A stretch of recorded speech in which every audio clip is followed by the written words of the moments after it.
Are you following what is happening now in the north of Gaza Strip? What is happening in Jabalia town, Jabalia refugee camp, in Beit Lahia, in Beit Hanun? What is happening in these places? Have you heard about these names during the past 2 weeks? Because it's almost 2 weeks since the Israeli army started the ground invasion and the siege of the north of Gaza Strip, where hundreds of thousands of people are still besieged, starved, without any hospitals, without any shelters, without any safe places. Like, before talking about the north of Gaza Strip, I'd like really to talk to you about the geography of Gaza Strip. Okay, so Gaza Strip is a very crowded, small piece of land. The area is about 360 square kilometers, and it's actually divided into 5 governorates. We have the north of Gaza Strip, we have Gaza City, then we have the middle area, Khan Yunis and Rafah. Okay, this is how we divide our strip. But last year, the Israeli army, when they started their genocide, they divided the strip to 2 parts, only 2 parts, based on Gaza Valley. Okay, to the north of the valley and to the south of the valley, about 50% north, 50% south. And since the first day, the Israeli army is trying very hard, crucially, in all ways, to empty the north of Gaza Strip of the population. That's why the population before the genocide was 1.1 million people in the north, and now it's between 300,000 to 400,000.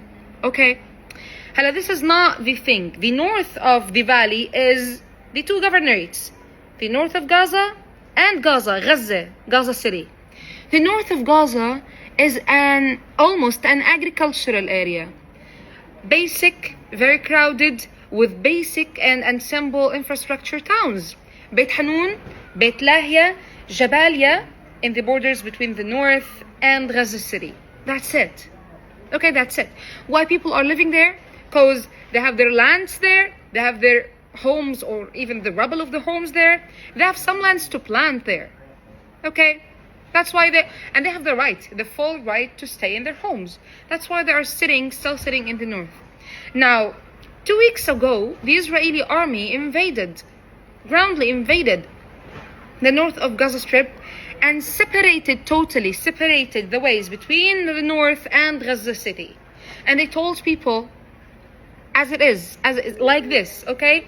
This notification reached some international workers, has updates of what is happening on ground in Gaza, that the Israeli army told people of Jabalia to evacuate only and only to the south. They cannot even evacuate Jabalia to Beit Lahia, or Jabalia to Beit Hanun, or Jabalia to the east of Gaza City. No, only to the south. You are supposed to leave or to be sieged, killed, bombed, starved. They told people that if you didn't evacuate to the south, or if you took any other road, you will be in risk. And this is the translation of this notification. So it's literally ethnic cleansing. Like, for 2 weeks, they bombed schools. They bombed Abu Hussein school. Like, the same day when they notified people to evacuate, to make the people feel that the Israeli army is a serious killer. Okay, they bombed Abu Hussein school. Abu Hussein school is where hundreds or thousands of people lost their homes, lost their lives, lost parts of their families, and then are sheltering now in this school. About 30 people were killed in that bombing. Not only this, Al-Auda, Kamal Adwan, Al-Indonesi hospitals are either near to Jabalia or in Jabalia, and they are all out of service. Daily out of service. People are killed in the ICU. People are not allowed to flee to any other hospitals. No electricity, no fuel, no food, no medicines for the whole people. And what makes it's insane and really scary that Jabalia is very, very small and crowded area. Do you know that Jabalia, the town, the market, the agricultural areas and everything is about 25 square kilometers only, and the camp, Jabalia refugee camp, that was built in 1948, is only 1.4 square kilometers.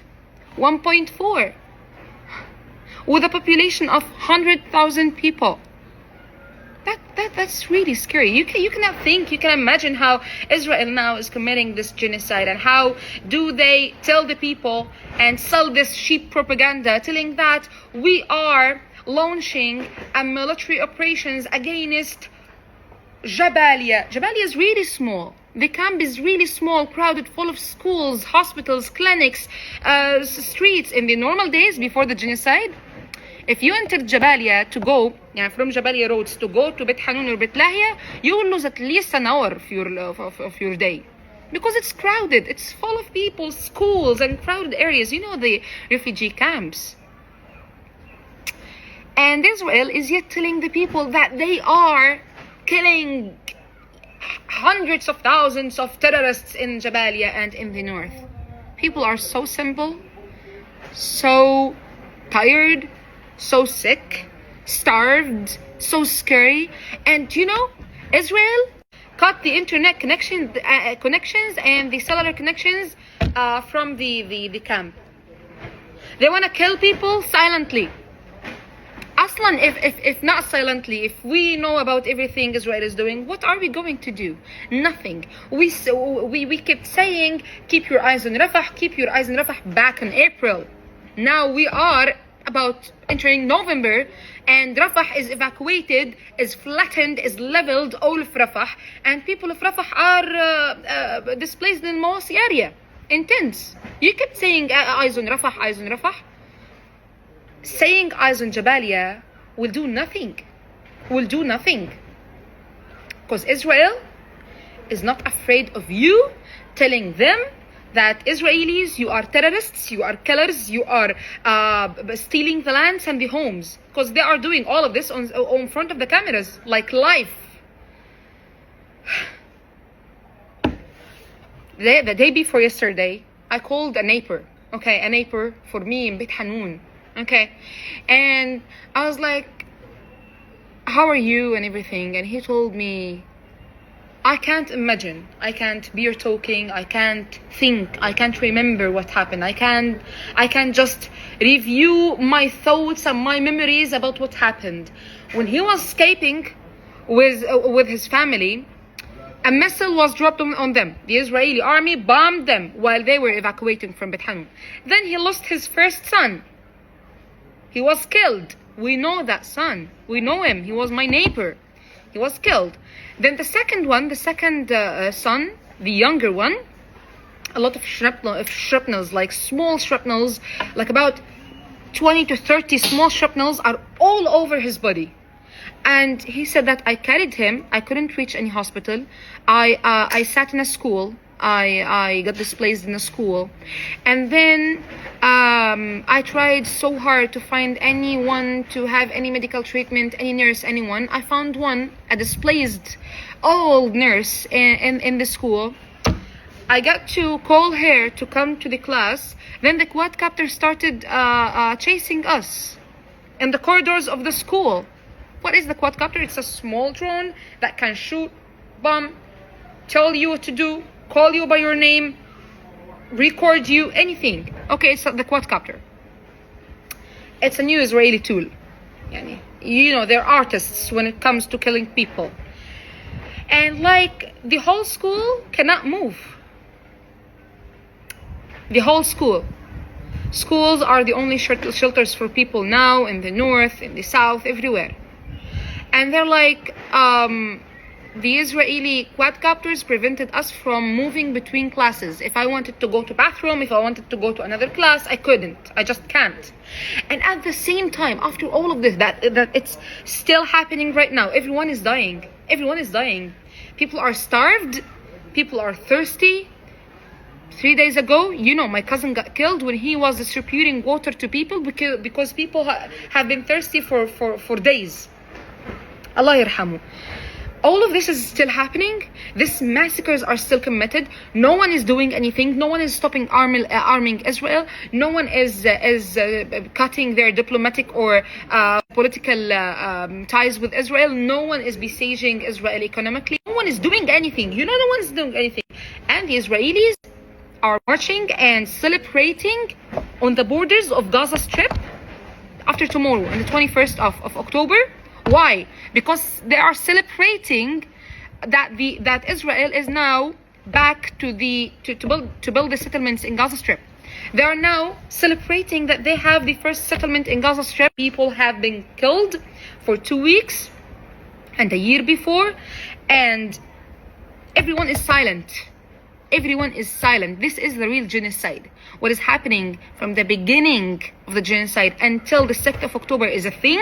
What is happening since the 2nd of October, I mean the beginning of the ground invasion of the north of Gaza Strip until now, is another thing. This is a genocide. This is the last emptying to the north of Gaza Strip. And I'm not actually wondering, and I'm not surprised that the Israeli army and the Israelis in general in this time are announcing the first settlement in Gaza Strip, of course in the north of Gaza, because it's emptied from their people, from its people. Palestine is Palestinian from the river to the sea. Gaza is for Gazans. The world is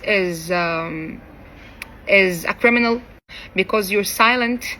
You're witnessing all of this, and just pretend that nothing is happening and pretend that this will end as everything before ended, and Gaza will still resisting and it will be good and everything will end. And it's not a normal thing.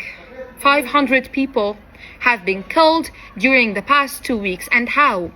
They have been bleeding in the streets.